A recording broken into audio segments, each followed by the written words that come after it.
Selamat pagi anak-anak semuanya kelas 8. Bagaimana kabar kalian? Saya berharap anak-anak semuanya sehat ya. Anak-anak, kita langsung saja. Hari ini kita akan belajar tentang hukum Newton. Nah, hukum Newton itu ada 3 anak-anak. Nah, kita akan belajar satu persatu apa saja. Mulai dari hukum Newton yang pertama. Ya, mungkin anak-anak pernah ketika di dalam kendaraan gitu ya, melaju cepat kemudian tiba-tiba direm. Bagaimana? Tubuh anak-anak kayak ada terdorong ke depan begitu ya. Kenapa bisa demikian? Nah, ini yang kita akan pelajari. Baik anak-anak, kita akan langsung Pak Yaya akan berikan sebuah eksperimen sederhana untuk menunjukkan hukum Newton 1 itu seperti apa. Ini Pak Yaya punya peralatan, ini gelas, tentu kalian tahu ya, ini gelas. Kemudian ini kertas HVS putih.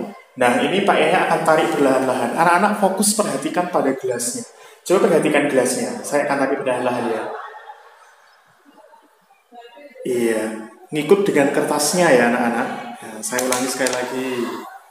Ngikut dengan kertasnya. Coba. Ya, ini adalah perlakuan pertama yang saya berikan dengan gelas ini dan kertas ya. Kemudian yang kedua, Pak Yahya akan mencoba menarik kertas ini dengan hentakan agak sedikit cepat begitu anak. Coba kamu perhatikan tetap gelasnya ya. Saya hitung 3 kali. 1, 2, 3. Apa yang terjadi dengan gelasnya? Nyaris berada di tempat ya. Nah, mungkin anak-anak bisa perhatikan lebih jelas lagi. Ya, disinilah ya. Perhatikan gelasnya, fokus pada gelasnya. Saya hitung 1, 2, 3. Perhatikan apa yang terjadi dengan gelas. Nyaris dia mager di situ ya, malas bergerak tetap di situ. Ya, supaya lebih ekstrim lagi. Nah, ini kan menarik anak-anak. Ini di bagian ujung ya. Berarti nanti kalau memang dia bergerak, pasti gelas ini akan jatuh dan pecah begitu ya. Tapi kita akan perhatikan bersama-sama. Kamu juga berdoa dengan Pak Yahya supaya eksperimen kita ini berhasil.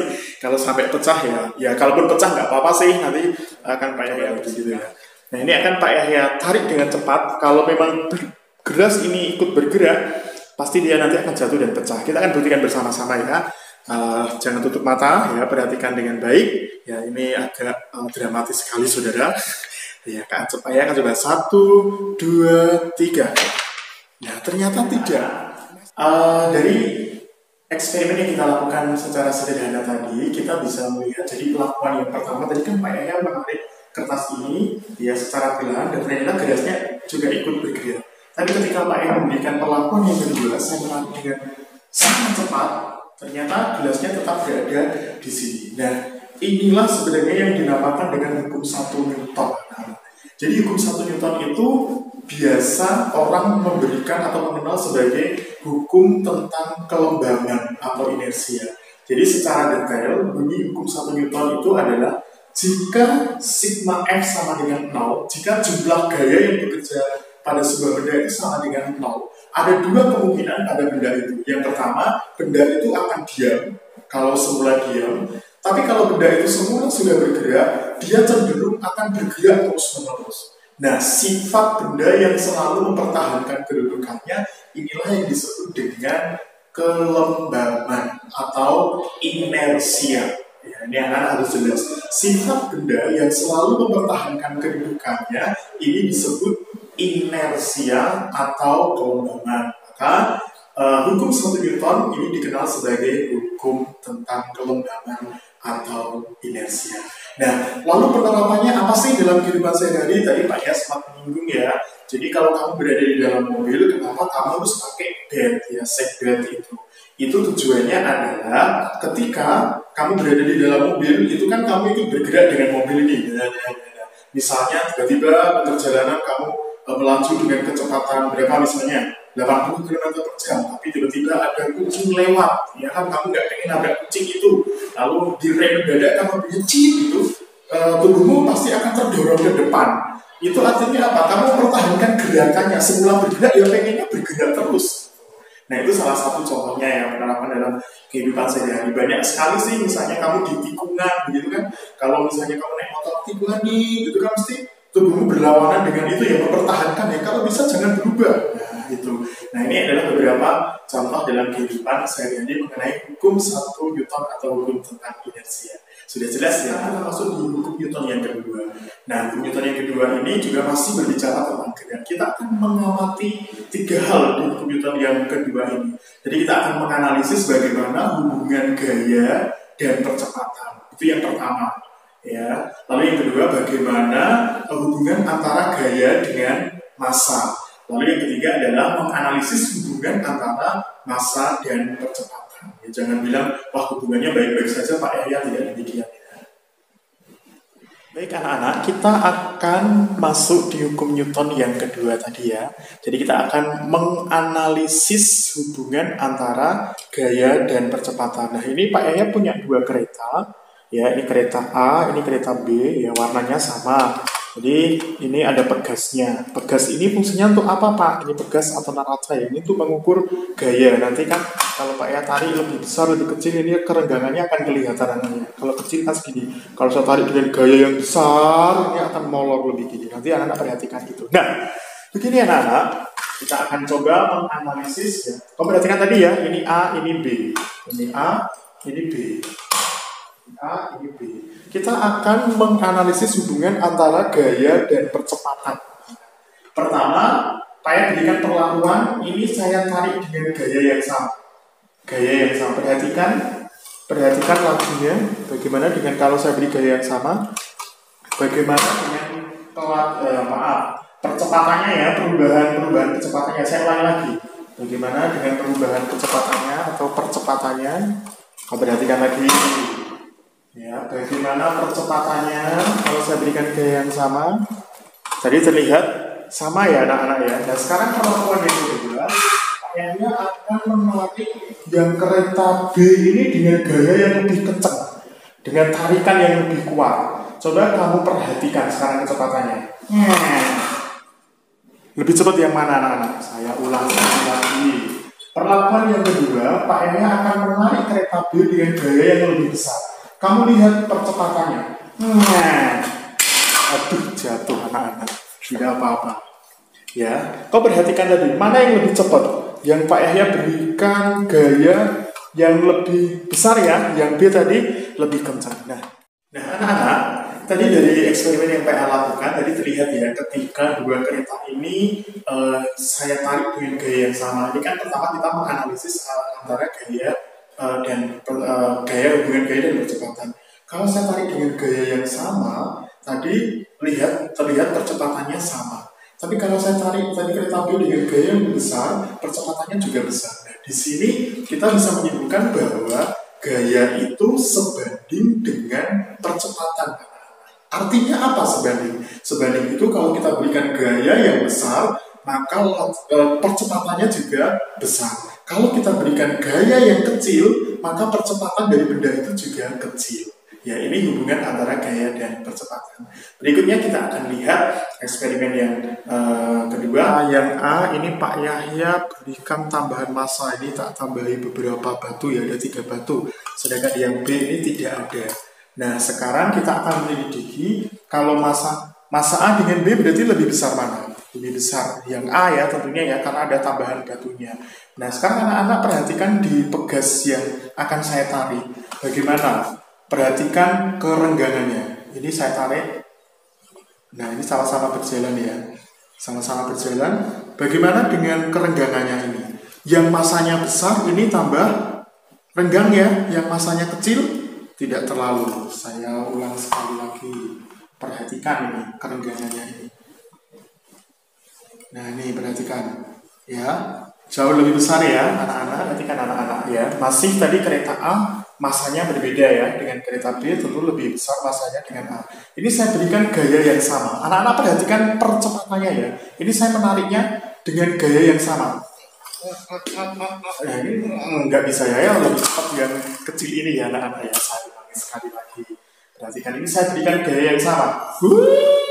Ya. Lebih cepat ya.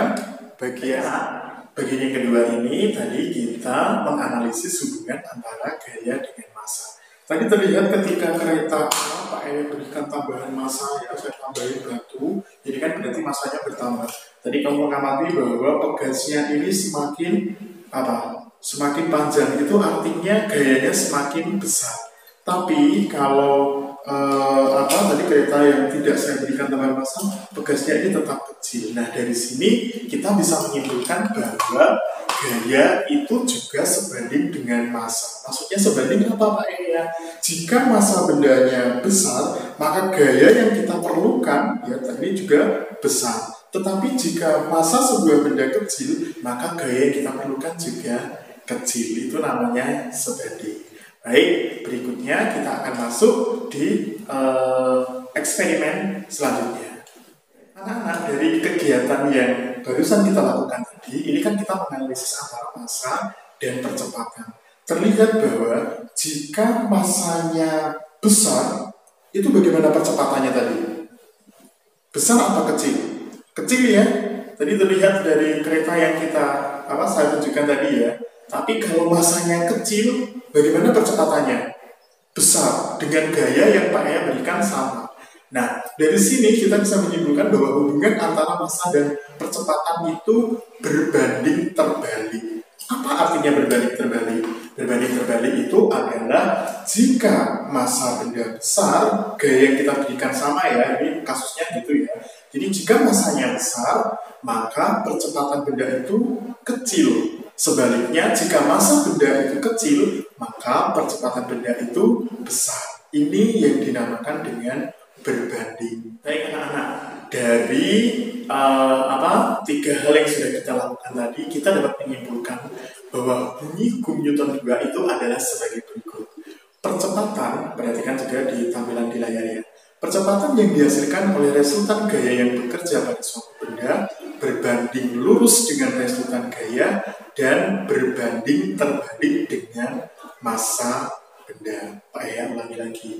Percepatan yang dihasilkan oleh resultan gaya yang bekerja pada benda berbanding lurus dengan resultan gaya dan berbanding terbalik dengan massanya. Nah, untuk persamaannya perhatikan di layar ya. Di sini sudah ada A. Jadi kita akan mengidentifikasi hubungan antara gaya dengan massa, anak-anak. Perhatikan hukum Newton yang ketiga ya, ini yang terakhir. Ya, hukum Newton ketiga ini terkenal dengan hukum aksi reaksi, anak-anak. Jadi siapa yang menabur itu yang menuai, ya, tapi tidak demikian. Ya, jika suatu benda mengerjakan gaya atau melakukan aksi terhadap benda lain, maka akan memberikan reaksi. Ya, benda lain itu akan memberikan reaksi yang besarnya sama, tapi arahnya berlawanan. Ini hukum Newton yang ketiga. Ya, anak-anak bisa perhatikan di slide itu ya. Saya bacakan ulang. Jika benda pertama mengerjakan gaya terhadap benda kedua, maka benda kedua akan mengerjakan gaya terhadap benda pertama yang besarnya sama, tetapi arahnya berlawanan. Ya, F aksi sama dengan main. Main itu main F reaksi. Main itu menunjukkan bahwa arahnya berlawanan, begitu ya. Nah, Pak Ehe punya balon, ini akan saya tiup, ini menunjukkan salah satu contoh kegiatan aksi reaksi ya. Pak Ehe akan tiup balon, kalau anak-anak punya balon di rumah juga boleh meniup ya. Sekarang belum punya Pak, mau beli ya boleh, silahkan ya. Saya akan tiup.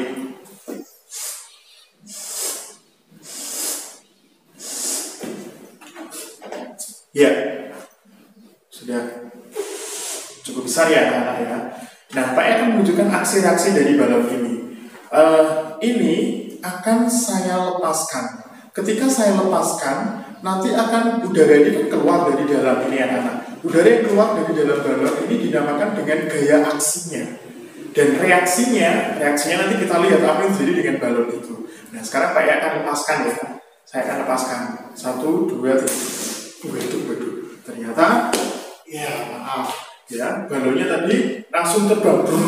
Nah, prinsip ini ya, jadi aksinya adalah udara dari balon tadi memberikan dorongan keluar, reaksinya adalah udara luar mendorong balon, ya. Jadi arahnya berlawanan. Nah, sebenarnya prinsip sederhana ini dulu yang ide yang dipakai untuk membuat roket. Anak atau roket enggak? Roket itu kan kalau meluncurkan kayak mengeluarkan gas gitu ya, dalam jumlah besar baru dia bisa naik bus. Nah, contoh dari aksi reaksi itu banyak sekali ya dalam kehidupan kita sehari-hari. Misalnya anak-anak sedang berenang. Siapa yang suka berenang? Ketika kalian berenang itu kan gimana, misalnya gaya apa ini ya? Ya pokoknya tangannya itu ya, aksinya adalah mendorong air ya. Nah, reaksinya adalah ketika kamu mendorong air begini, bagaimana dengan tubuhmu? Pasti akan bergerak ke depan. Ya, airnya mendorong tubuhmu. Jadi, aksinya tangan kamu mendorong air, reaksinya air mendorong seluruh tubuhmu sehingga bergerak ke depan. Itu contoh aksi reaksi. Kemudian yang contoh sederhana lagi adalah apa ya? Berjalan misalnya. Ketika kamu berjalan, ya, berjalan di lantai begitu, itu kaki kamu aksinya adalah mendorong lantai. Sedangkan reaksinya lantai mendorong kaki kamu sehingga kamu bisa berjalan, ya berjalan gitu. Nah, besarnya sama anak-anak. Coba kalau reaksinya misalnya besarnya berbeda. Kalau kamu berjalan, aksinya kan mendorong lantai ke belakang ya. Reaksinya lantai mendorong kamu. Baik anak-anak, demikian tadi kita sudah melakukan pembelajaran yang luar biasa sekali. Hari ini kita sudah belajar tentang hukum 1 Newton, hukum 2 Newton, hukum 3 Newton. Ya, saya berharap anak-anak bisa lebih mudah ya. Coba Pak Yahya simpulkan sedikit, hukum 1 Newton tadi berbicara tentang apa? Inersia atau kelembaban ya. Baik, yang kedua tadi tentang apa?